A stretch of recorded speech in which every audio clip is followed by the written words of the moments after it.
Assalamualaikum warahmatullahi wabarakatuh. Eh, Apa kabar teman-teman semua? Semoga dalam keadaan sehat walafiat. Baik, hari ini saya akan membahas tentang PKM ya, dan khususnya karena di sini teman-teman jurusan em, ekonomi dan bisnis, ada yang manajemen, ada yang perbankan syariah, ada yang akuntansi ya teman-teman. Nah, untuk kali ini saya ingin membahas karena kemarin sudah saya sempat bahas juga di video sebelumnya tentang bagaimana mencari ide, bagaimana mencari inspirasi sehingga kalian bisa membuat PKM. Nah, saat ini saya akan membahas fokus tentang bab 1, bagaimana cara membuat bab 1. Nah, ini insight sederhana ya buat teman-teman. Ini hal-hal yang perlu kalian pelajari dulu dalam membuat bab 1. Jadi saya potong-potong aja. Jadi untuk video kali ini bagaimana, ini sedikit ya sekilas tentang bagaimana teman-teman membuat bab 1. Oke, coba saya bagikan dulu materinya, jadi bisa dilihat oleh teman-teman ya di sini. Nah, kalau kita lihat, oke. Nah, ini kita bahas bab 1 ya, terkait dengan ini. Nah, kita ingin membahas ya, ingin membahas aspek, oke, ingin membahas aspek tentang hal yang harus dipertimbangkan saat membuat bab 1. Kenapa saya membuat ini? Karena saya ingin memastikan bahwa kalian itu tidak salah dalam membuat bab 1. Oke, takutnya nanti kalian asal membuat nanti jauh dari aspek yang harus dipertimbangkan. Baik. Nah, bab 1 adalah bab pertama yang harus dipersiapkan oleh teman-teman atau ditulis oleh teman-teman, yang ini sebenarnya berisi tentang alasan kenapa kalian membuat proposal ini. Oke. Nah, khususnya dalam PKMK, maka ada beberapa hal yang harus dipertimbangkan. Nah, at least di sini saya jelaskan 3 hal yang harus kalian pertimbangkan dalam membuat pendahuluan atau bab 1 dalam PKMK. Yang pertama adalah validasi riset pasar. Nah, ini teman-teman, ini terlihat sederhana, akan tetapi faktanya banyak sekali yang mungkin miss ya dalam membuat ini. Terkadang tiba-tiba kalian membuat sebuah apa ya, proposal, dan itu tanpa melihat validasi riset pasar.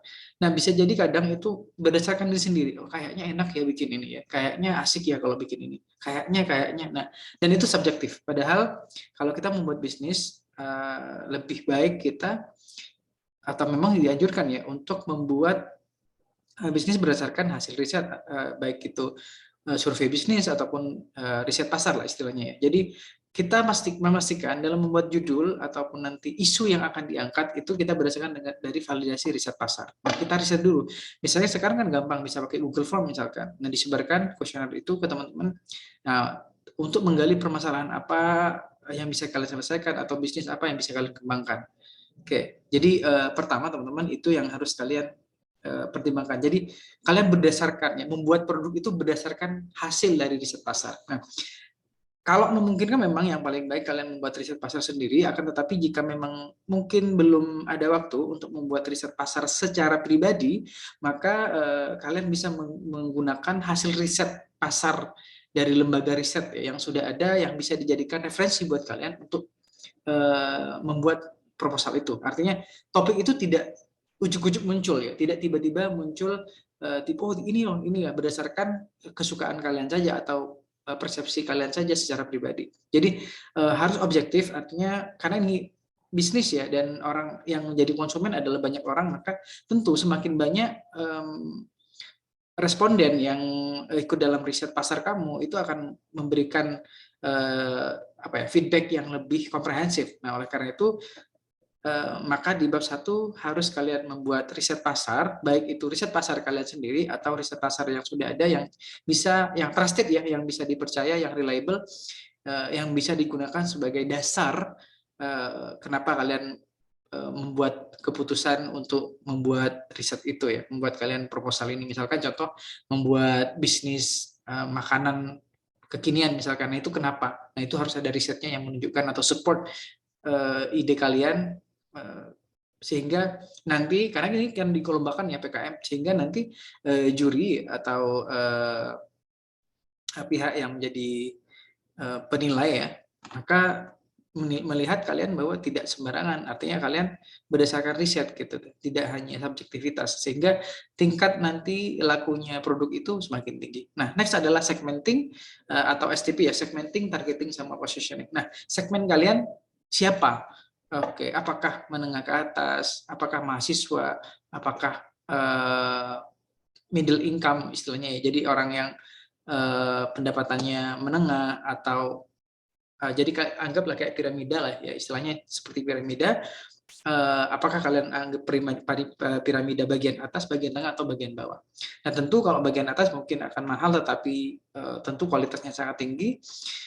Kalau yang emas ya, mungkin yang menengah ke bawah, maka mungkin banyak targetnya, tetapi tentu harganya tidak bisa terlalu tinggi karena memang segmennya seperti itu. Nah, targetnya siapa, segmentasi pasarnya bagaimana, targetnya bagaimana, positioningnya kalian seperti apa gitu kan. Nah, jadi itu dijelaskan di bab 1. Setelah itu apa kelebihan produk kalian dibandingkan kompetitor yang sudah ada. Jadi kalian harus tahu existing produk yang ada sekarang apa. Produk sejenis dengan produk yang ingin kalian buat itu apa. Nah, itu kalian harus dibahas di bab 1.